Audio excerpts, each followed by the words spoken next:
Welcome. I'm Tracy Smith, and this is Here Comes the Sun, a closer look at some of the people, places, and things we bring you every weekend on Sunday morning. Sheila Johnson, BET co-founder and the first female African-American billionaire, shares both successes and struggles in her recent memoir, Walk Through Fire. Among her many business ventures is a luxury resort chain. As she tells Nancy Giles, building the first location in Middleburg, Virginia, was not without its challenges. It was not an easy road. Oh, no. In some ways, the town of Middleburg had welcomed her. But the thing that really bothered me was driving into town every day and seeing a Confederate flag in a gun shop. When I saw that flag, I said, God, where did I move to? Mm-hmm. You know, and I just decided to buy the building, and it's now a wonderful market. That's the beauty of having a little money. Later in the show, Sheila Johnson on the message she hopes readers take from her book. Walking Through Fire, all the women who walk through fire. Is this book specifically for women or for everyone who might have gone through that? This book is really for everyone. I want the women to start looking at themselves. I want them to realize their own power. For men, I want more respect. Looking at these women and giving them the room to grow. There's so many men that want to be controlling. Then, from a powerhouse businesswoman's story to celebrating female artists. The National Museum of Women in the Arts reopens in Washington, D.C. after a 2-year, $70 million restoration. Rita Braver took a tour to explore its significance. And take this piece called The Springs by expressionist Lee Krasner. You know, if she's named, she's just called Jackson Pollock's wife. Correct. What's wrong with that? Everything's wrong with that because Krasner was as talented as her very famous husband. You see these sort of beautiful brushstrokes, sort of grasses waving. You can imagine sort of any natural scene. That's all coming up right here on Here Comes the Sun. You might assume becoming America's first black female billionaire was fraught with obstacles, and it was. Sheila Johnson gives a step-by-step account of her path to success in her memoir, Walk Through Fire. Nancy Giles caught up with her at this serene slice of heaven she calls home. Just outside of our nation's capital, amid Virginia's rolling hills and picturesque stone walls, is a place that time seems to have forgotten. And I'll tell you, in the fall when the trees turn, it's just spectacular. I bet. Yeah. Oh, my God. The place Sheila Johnson calls home. When you first came out here, what did you think? This is where I needed to live. It feels like a sanctuary. Yes. Yeah. It is. She came here in 1996 to find refuge. At the time, BET, Black Entertainment Television, the company she and Robert L. Johnson had co-founded, was hugely successful, but their struggling marriage was the talk of the town. The rumor mill was off the chart. People would tell me, I saw them at the Super Bowl. Oh, I saw her come down in his shirt. And I said, I need a place where I can be alone, at peace. Right. Oh. And this is my secret garden. And you come out there in the mornings? That's where I have my coffee, yes. Yeah. Today, Sheila Johnson is a very successful businesswoman and part owner of 3 sports teams. On this wall are the championship mystics. And you look like you've been crying. I had been. The first black woman to make it into the very exclusive, very white, and very male Billionaires Club. And yet, she says, tongues are still wagging. You know, they look at me and they go, okay, you were so-called the first black billionaire and everything, and you've had it so easy. Oh. No, I haven't. Do people say that? You've had it so easy? You have no idea. There's so many stories out there. They need to hear from me. Her book, Walk Through Fire, published by our sister company Simon & Schuster, takes its title from the legend of the salamander.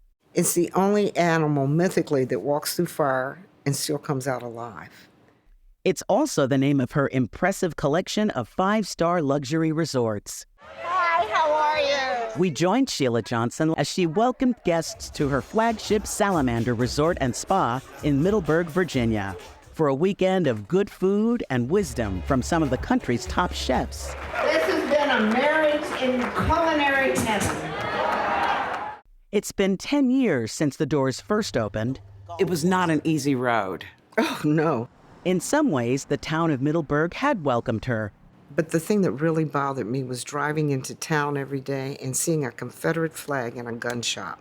When I saw that flag, I said, God, where did I move to? Mm-hmm. You know, and I just decided to buy the building, and it's now a wonderful market. That's the beauty of having a little money. Getting the town's approval to build a resort was another matter. I thought I had left one fire. I jumped into a great big one, and I forgot I was south of the Mason-Dixon line. They came after me with all barrels, and they signed petitions. We had hearings. I won by one vote. One thing to know about Sheila Johnson, giving up is not in her DNA. Your mom walked through fire in many ways. Oh, my goodness. Her life, you know, had a huge impact on me. Here she was at the top of the social circle as a woman, as a mother married to a doctor. Theirs was an African-American success story, though that success was hard-won. By the time she was 10, Sheila Crump had moved 13 times. We moved about every 10 months. Right, because of the work situations for your Yeah, father, because my right? father couldn't practice in white hospitals, and he couldn't even operate on white patients. Finally, her father got a permanent job in Chicago, and they were able to buy a house and settle down.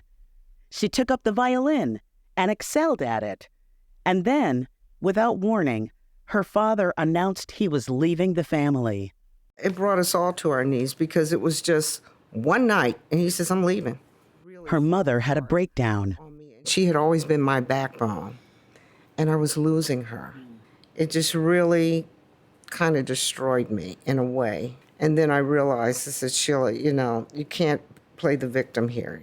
With the help of her violin teacher, she got a music scholarship to the University of Illinois, where she met an upperclassman named Bob Johnson. You were pretty young. Really young. Yeah. How about 16 and a half? What was your first impression of him? I was always looking for someone with ambition, but I was also going through something else psychologically. Because my father had left, I felt unloved. He wanted me. And because of him wanting me, I wanted him. Their marriage lasted for 33 years. And I really shouldn't have let it go on as long as I did. I didn't want to be a failure. And I kept saying, I can get through this. Mm-hmm. And I was really behind him. So much so that I got erased out of the picture. Their divorce was finalized in 2002. By coincidence or fate, the end of that chapter was the beginning of another. As I walked into the courtroom, I looked at the judge and I looked at my lawyer. I said, I think I know this guy. The guy was Judge William T. Newman, Jr. Many, many years ago, we happened to be in a play together. When the case was over, she said, "Excuse me, Your Honor, can I approach the bench?" And I said, "Sure." I said, "Do you remember me?" He goes, "Oh, yes, I do." She invited him to a gala she was hosting. And I put on the invitation, William T. Newman, Jr., and guest. Bill told his mother about it. I said, "Well, I guess I'll take so-and-so, who I just started to date." You were actually going to take someone else? Well, yeah. And my mother said, "Oh, no, you go to that party alone." 3 years later, they married. A lavish wedding that was the social event of the season. And I said, I love this man so much, we are going to celebrate. We had 750 people at that wedding. It was, I have to say, the most beautiful wedding. It's a nursery. It is. These days, Sheila Johnson is looking forward, not back, and she has no intention of slowing down. I've come to reconcile the fact that we do need to walk through fire in order to come out stronger at the other end. Up next, an exclusive excerpt from Nancy's chat with Sheila Johnson, something you can only see right here on CBS News Streaming. Stay with us. The violin also gave me a safety net. during the time that my life was in a dark moment. As promised, here's more from Sheila Johnson and Nancy Giles. You played violin. Yes. I played viola, by the way. All What made right. you choose the violin? I don't know, but I just love the feel of the instrument. I love the way it sounded. And I don't know why, but all my life, I tend to pick up the most difficult things to do. And so I started with the violin, and I just fell in love with it. And from that point on, you know, to this day, I still play. Oh, I'm so play the glad. cello. I took up cello during COVID. I just love music. Absolutely love music. It does. It enhances your life in so many ways. And, It really does. All of the qualities that you mentioned are things that you also continue to bring to the table. But you know what else? The violin also gave me a safety net during the time that my life was in a dark moment. You know, I would go to my violin. It would calm me down. It would make me feel better. It became my best friend, if you want to know the truth. And I just love listening to the music. I remember my mother buying me a phonograph with all of the classical music, and I think to this day I have it somewhere stored. But with just, you know, the records, you put the needle on. Records, Yes, albums. the records, the albums, and I would just play them even when I was, you know, doing my homework. And I would go to the symphonies, down the Chicago Symphony, and listen to the symphony there. And I just love music. And again, classical music and African Americans, it's not a mix you always hear. No. Except there was always classical music and Motown music. You know, it really Exactly. was there. So that was kind of sort of a traditionally white space, I'd say, that you were really integrating on your but own. I did listen to Motown. I listened to all. I could sing every record to you. I mean, I loved it. You know, I wanted to party too a little bit. But I have to say that I just love music in general. Yes. I even love jazz. I remember going into college and just listening to Miles Davis. Sketches of Spain. You know. It's all part of a piece. It's all part of it. And I just love music. You had an incident that happened with another violinist that really hit me, where Yes.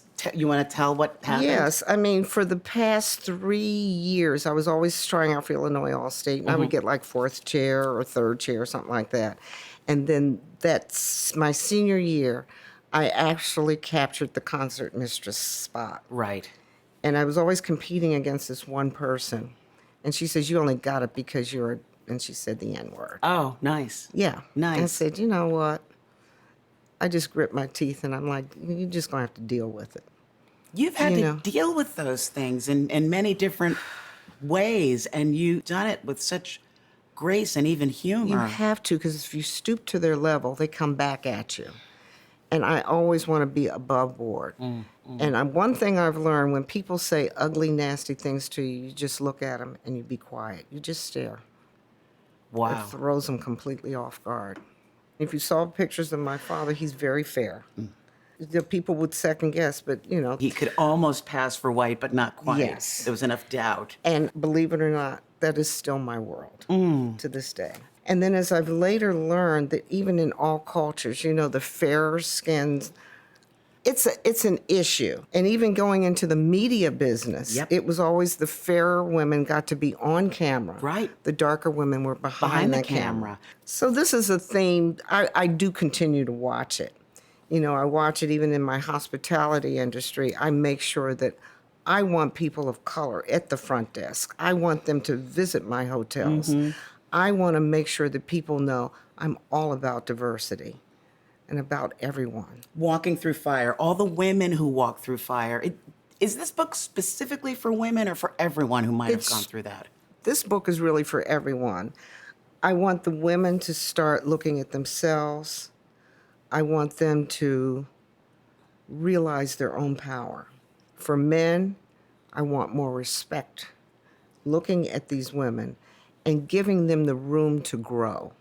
There's so many men that want to be controlling. They want their women to be submissive. And that turns me off more than anything. I mean, I just think it's crippling. It's crippling for many women. And I just think when you marry someone on both sides, give each other room to grow. and to be the better part of themselves, because that's what makes a really strong marriage. Up next, celebrating women's art.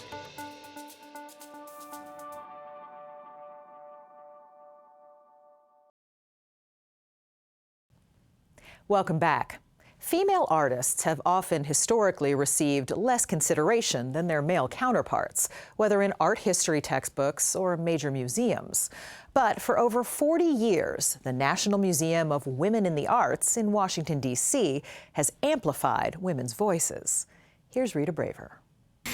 It's been more than 2 years and almost $70 million. But at long last, the National Museum of Women in the Arts in Washington is relaunching. It's a great hall, but I never realized how much we could transform the space. And as museum director Susan Fisher Sterling explains, when this museum opened in 1987, it was the first in the world devoted exclusively to art made by women. An independent nonprofit organization, it was the vision of one woman. Wilhelmina Cole Holliday was a philanthropist and collector here in Washington, D.C. She had studied art history, and she was very much interested in the concept of beauty, which she talked about all the time. Sterling says that on a trip to Europe in the 1970s with her husband Wallace, Wilhelmina Holliday became fascinated by the work of 16th century Flemish painter Clara Peters and wanted to learn more about her. But when Mrs. Holliday returned home, she could not find Clara Peters. And what she realized also was there was not a single woman artist in that history textbook that was used across every university in the U.S. at the time. So the Hollidays started collecting works made by women, eventually joining with other like-minded enthusiasts to purchase this then abandoned building that had once been the D.C. headquarters of the Masons, where, ironically, women were not allowed. And the museum was controversial from the start. Because men critics didn't like the fact that there was such a museum, and the same could be said for many men artists. But also it was controversial because sometimes women felt that they didn't want to be segregated in a museum just for women. I think we've essentially beat that rap, if you will. In a sense, this place raised the profile of women artists. Yes. Has it ever? This is a group of selections from our collection. We have about 6,000 objects. 6,000, wow. 6,000. Curator Catherine Watt showed us around newly imagined galleries, brighter, airier, and brimming with stunning works like Young Woman in Mauve by Impressionist painter Berthe Morisot, who's often received less attention than her male counterparts. And take this piece called The Springs by Expressionist Lee Krasner. You know, if she's named, she's just called Jackson Pollock's wife. Correct. What's wrong with that? Everything's wrong with that because Krasner was as talented as her very famous husband. You see these sort of beautiful brushstrokes, sort of grasses waving. You can imagine sort of any natural scene. Today, the museum is packed with works by women who've gained international renown, including photographers Berenice Abbott and Mary Ellen Mark, painters Georgia O'Keeffe and Amy Sherald, potter Maria Martinez, multimedia artists Judy Chicago and Nikki de Saint-Phal.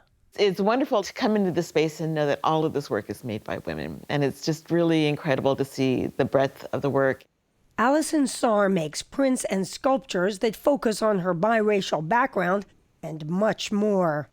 I'm very interested in women and their lives and how we function within the world and even within our own world. Ta-da! Oh, yay! There she is. Fantastic. We were with Saar when she had her very first look at how her recent sculpture, Undone, is now on display. There's this elegant woman, and she has this lovely dress, and behind this dress are all of these bottles that are closed up. Women were never given the opportunity to be who they wanted to be. So these are ideas These are ideas, that dreams, didn't get made and maybe aspirations. never will. Yeah, that maybe never will. I mean, they're still there. I don't want to be too dark, but, so it's just a reality.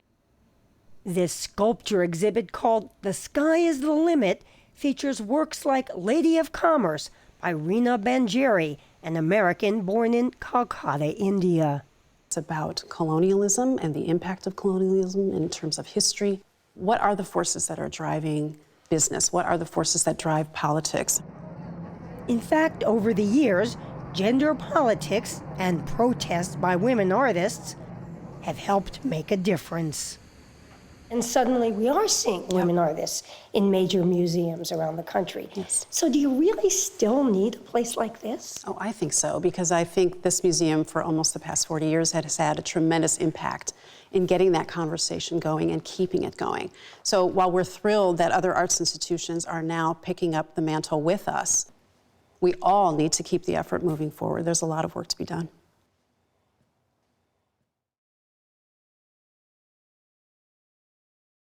I'm Tracy Smith. Thanks for joining us. We'll see you here next time on Here Comes the Sun.